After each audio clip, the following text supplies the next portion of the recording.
Bonjour, nous allons aujourd'hui voir l'eau en cuisine. Ça peut paraître curieux parce que l'eau c'est un élément chimique très simple, mais vous allez voir que l'eau est présente partout en cuisine et que c'est peut-être l'élément le plus fondamental.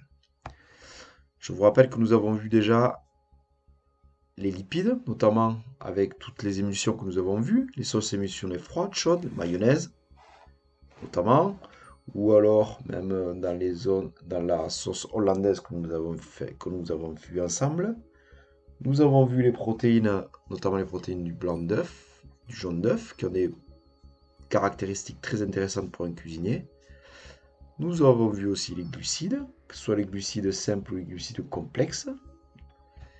Et nous allons maintenant donc travailler sur l'eau. Alors en préambule, l'eau, elle est, comme je vous disais, omniprésente. On la trouve non seulement dans la plupart des ingrédients non transformés, donc les végétaux. Il faut savoir qu'une salade, par exemple, c'est 99% d'eau. On la trouve dans la viande, on la trouve dans les œufs. Rappelez-vous, le blanc d'œuf, 85% d'eau, 15% de protéines. On le trouve dans le poisson. Mais aussi, on l'utilise pour réaliser beaucoup de préparations culinaires. Rappelez-vous de la cuisson anglaise, ou rappelez-vous des ragoûts à blanc et à brun. Donc on l'utilise partout. Donc on va d'abord s'intéresser à ses propriétés. Après on va voir comment elle se comporte. Et ensuite on va voir comment on l'utilise dans la cuisine. Alors les propriétés de l'eau. La première, l'eau, vous savez, elle peut s'évaporer, elle peut se solidifier, elle peut fondre à des températures qui sont usuelles en cuisine. Par exemple, elle peut passer de l'état gazeux à une température ambiante par chauffage. Par exemple, si je laisse de l'eau à température ambiante ou si je la chauffe à peine un peu, il y aura une évaporation, donc une perte de masse et de volume. Donc l'eau va passer de l'état finalement liquide à l'état gazeux. Elle peut se solidifier à des températures négatives. Là, par exemple, si je dépose dans une cellule ou un congélateur de l'eau, elle va se solidifier, elle va former ce qu'on appelle vulgairement des glaçons. Elles font, lorsqu'à l'état solide, on la réchauffe à des températures positives. C'est-à-dire que là, si je mets un glaçon, il va fondre et il va redevenir à l'état liquide.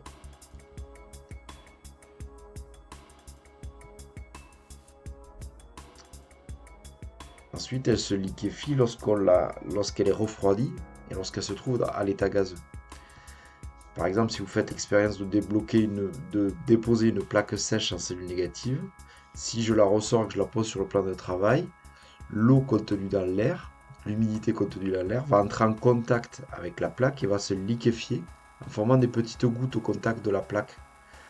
Notamment, c'est quand vous sortez les bacs de glace d'un congélateur, mais vous allez voir très vite que il se crée tout autour du bac à l'extérieur une espèce de petite couche de glace. Cette glace, c'est ni plus ni moins que l'eau qui se refroidit, l'eau qui est donc à l'état vapeur et qui se refroidit au contact d'un corps très très froid. L'eau possède aussi un pouvoir solvant. Mais si je veux faire un sirop, je vais mélanger de l'eau et du sucre.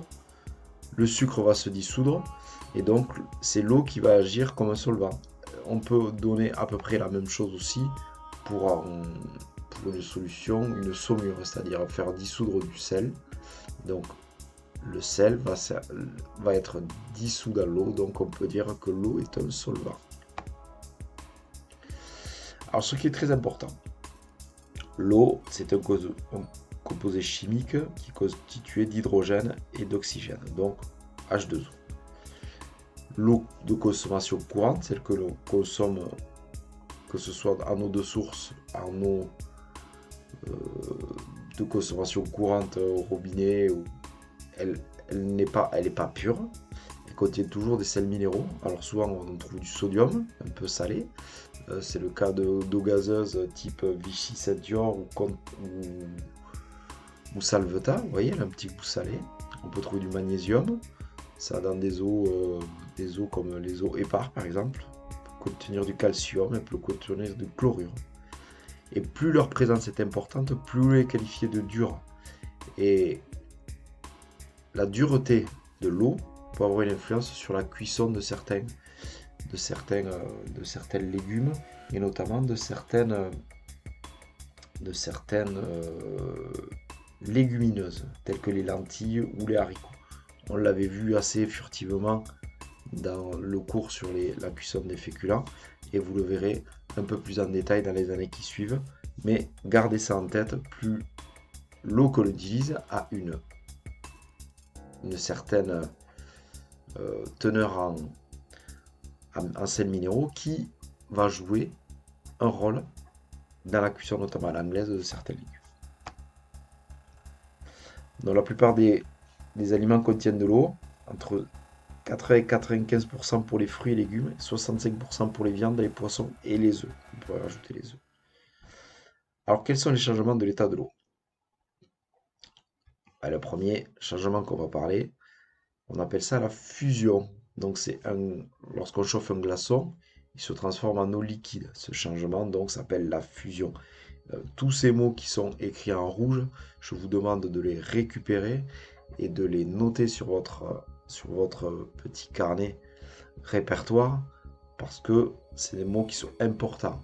Notamment quand vous allez passer votre bac, c'est des mots qu'il faut sortir, qui sont un peu scientifiques et qui montrent que vous avez compris les interactions de l'eau avec dans la cuisine. Donc la fusion, qu'est-ce que c'est? C'est que le glaçon va pomper de la chaleur du milieu, donc de l'énergie, pour réaliser ce changement d'état. Donc, on l'utilise comment? On l'utilise par exemple quand on fait une glaçante. Quand on fait une glaçante, on met un peu d'eau avec quelques glaçons, et on va plonger des aliments pour abaisser rapidement la température et stopper la cuisson. C'est notamment très très utile dans la cuisson à l'anglaise. On l'a vu déjà lors d'un atelier découverte. Si on place de l'eau à température négative, on obtient un glaçon. Ce changement s'appelle la solidification. Là aussi, notez ce mot-là, c'est très important. Solidification, donc, c'est de prendre de l'eau liquide et de la faire passer à l'état solide. On va utiliser, bien sûr pour faire des glaçons, mais on va utiliser pour des préparations un peu plus spécifiques. Par exemple, la congélation va faciliter certains tranchages de produits très délicats. Par exemple, si vous voulez faire un carpaccio, en congelant un petit peu le morceau de viande que vous allez pouvoir trancher à la trancheuse, vous allez avoir quelque chose de très fin et qui va être beaucoup plus facile à trancher. Idem pour un saumon. Et en plus, la congélation un peu du saumon va permettre de tuer un parasite qui peut être très dangereux pour nous, qui s'appelle l'Anicasis, on l'avait déjà vu. Et donc vous allez pouvoir travailler de manière beaucoup plus sereine au carpaccio en congelant un peu votre saumon. Autre utilisation, si je fais une glace, si je fais un sorbet, une mousse, un granité, à le solidifiant, je vais modifier sa texture. Et donc cette texture va permettre au cuisinier d'avoir une palette beaucoup plus importante, notamment dans ses desserts, mais aussi quand vous servirez d'un pack au jet pour tous les produits que vous pouvez faire en salé. Et donc par exemple, vous pouvez faire une glace au gazpacho qui va être très très bonne l'été sur une tomate mozzarella. Enfin, vous avez beaucoup de possibilités et donc la solidification de l'eau va permettre de jouer ce rôle et de vous amener beaucoup de possibilités de création. À des températures ambiantes, l'eau passe de l'état liquide à l'état gazeux. On appelle ça l'évaporation. Donc c'est un phénomène qui se produit, par exemple, lorsque vous séchez du linge chez vous, l'eau contenue dans le linge va être vraiment liquide et le fait de la mettre au soleil et d'avoir un courant d'air va permettre de sécher. De même, quand vous avez une flaque d'eau, si elle est au soleil pendant très très longtemps, vous allez voir qu'elle va disparaître. Donc les utilisations, c'est déshydratation de certains produits pour les rendre croustillants, en faire des poudres ou même en faire de la charcuterie. Qu'est-ce que le saucisson? C'est de la viande finalement crue qu'on va mettre à sécher pour pouvoir la conserver plus longtemps. Le jambon, même principe. On peut aussi, quand on avait vu le matériel, utiliser des dessicateurs qui va permettre donc de enlever, et des déshydrateurs qui vont permettre d'enlever l'eau à l'intérieur des produits vous allez pouvoir avoir par exemple des chips de pommes qui vont être parfaits pour vos desserts ou même pour vos entrées. Vous pouvez faire de la menthe cristallisée, de la poudre d'olive noire pour décorer un peu vos assiettes. Donc vous avez vu que l'évaporation permet aussi d'avoir des multiples possibilités pour le cuisinier qui va s'en servir dans sa pratique quotidienne.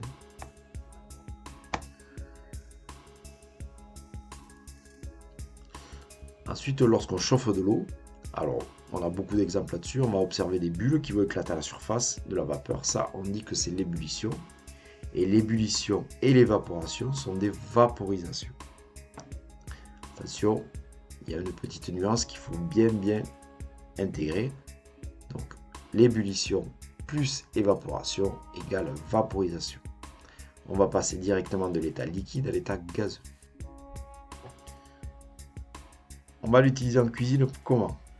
On va l'utiliser en cuisine parce que, par exemple, quand on fait une cuisson vapeur, on a le four, on le met en vapeur, ça va permettre de vraiment avoir une cuisson spécifique qui va être humide et qui va permettre une migration des arômes et des couleurs dans l'eau, par exemple. On va utiliser aussi ce principe-là, la vaporisation, quand on réalise des choux.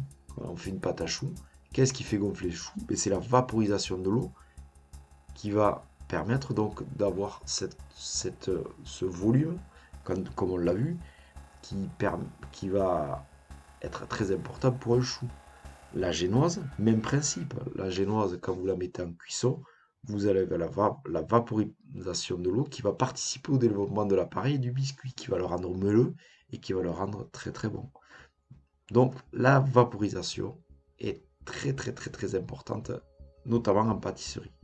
On pourrait parler aussi des soufflets que nous avons vus, et on pourrait parler aussi de biscuits cuillères que nous avons vus. Tout ça, c'est de la vaporisation. Donc, très importante d'avoir ça en tête. Ce qu'il faut noter aussi que l'ébullition se produit à 100 degrés. Donc, aucune partie de l'aliment ne peut dépasser cette température tant qu'elle contient de l'eau.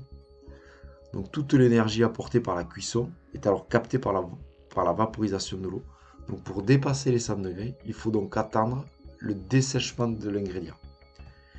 Exemple, quand je fais des frites ou des beignets en pâtisserie, je vais les mettre à frire dans une huile généralement qui est entre 150 pour les frites, comme on l'avait vu, et 180 pour des beignets. La coloration va se faire à partir du moment où l'eau de surface des frites ou du beignet s'est évaporée. Tant que vous n'avez pas évaporé cette eau de surface, votre produit reste blanc. Et une fois qu'elle est évaporée, alors interviendra le brunissement de votre produit et la coloration de votre produit. Bien sûr, c'est pour tous les beignets de fruits, de légumes. Dès que vous avez compris ça, vous allez pouvoir créer et vous allez pouvoir travailler sur différents produits.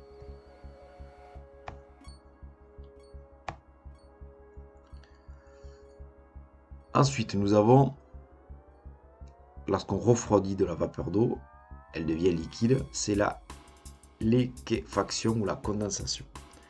Alors c'est quelque chose que les cuisiniers n'utilisaient pas beaucoup, mais maintenant de plus en plus, on fabrique notamment de l'eau rose ou de l'eau de fleurs d'oranger.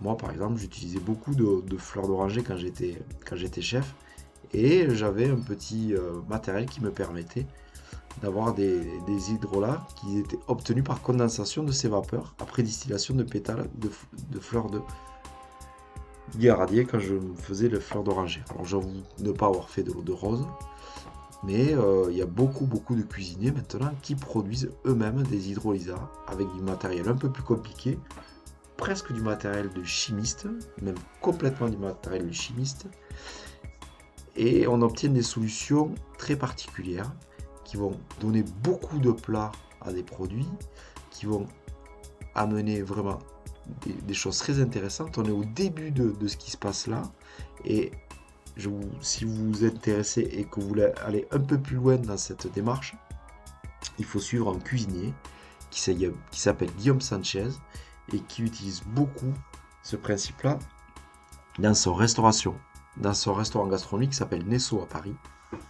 Alors c'est un cuisinier qui est très en vogue, qui a fait Top Chef, qui est particulier parce qu'il est très tatoué au niveau du visage et donc on le reconnaît bien comme il faut et il utilise énormément ça et c'est ce qui amène la typicité à sa cuisine. De nombreux chefs se mettent à utiliser ce principe-là et vous allez voir que dans les années à venir, je pense que ceux qui iront en restauration gastronomique verront des choses comme ça. Alors, le vocabulaire à mémoriser, comme je vous l'avais dit, il est résumé dans cette petite diapositive qui était très intéressante et qui va vous permettre donc d'avoir l'intégralité de ce qu'il va falloir se souvenir et ressortir surtout quand vous allez passer votre bac. L'évaporation, donc on voit du liquide vers le gaz, la condensation solide, la fusion, la solidification, la sublimation, donc tout ça. Essayez de bien mémoriser ça. Pour mémoriser ça, vous allez voir que nous travaillerons sur les aspects de mémorisation dans un futur très proche. Et donc je vous demande de répertorier tout ce vocabulaire dans votre répertoire que vous allez garder, j'espère, pour les 3 ans à venir et qui va vous permettre donc pour le bac d'avoir beaucoup de vocabulaire et qui va vous permettre donc d'avoir une conscience scientifique de votre métier. Je vous remercie beaucoup de m'avoir écouté sur ce